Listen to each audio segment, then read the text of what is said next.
sada? Pusti me, čovječe. Pa jeste vi naš Deda Mraz? Jeste doneli poklon? Kakav Deda Mraz, kakvi poklon? Izvolite. Dobro, ljudi, jeste vi normalni? Ja očekujem Deda Mraza i poklone, a vi mi šaljete striptizete i policiju. Zastavniče, devojke te mole, podeli nam svima motorole, podeli nam da bi znala svaka, kako radi na terenu šljaka. Motorolo, policijsko kolo, Motorolo, policijsko kolo, Motorolo, policijsko kolo, Motorolo, policijsko kolo, Motorolo, policijsko kolo, Motorolo, policijsko kolo, Motorolo, policijsko kolo. Šoko, javi se!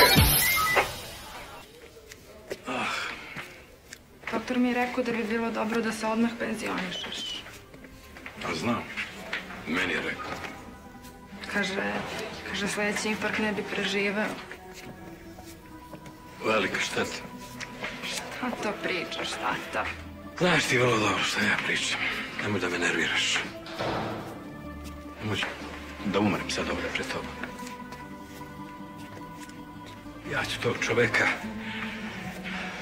Ja ću ga... Šta ćeš? Reci šta ćeš? Ništa.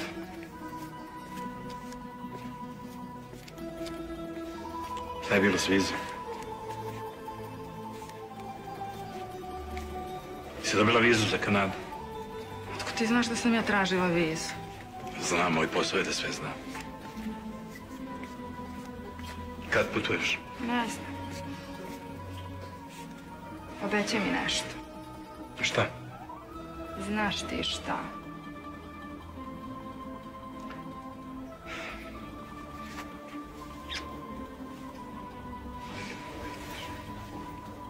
Čuvaj. Vidimo se sutra.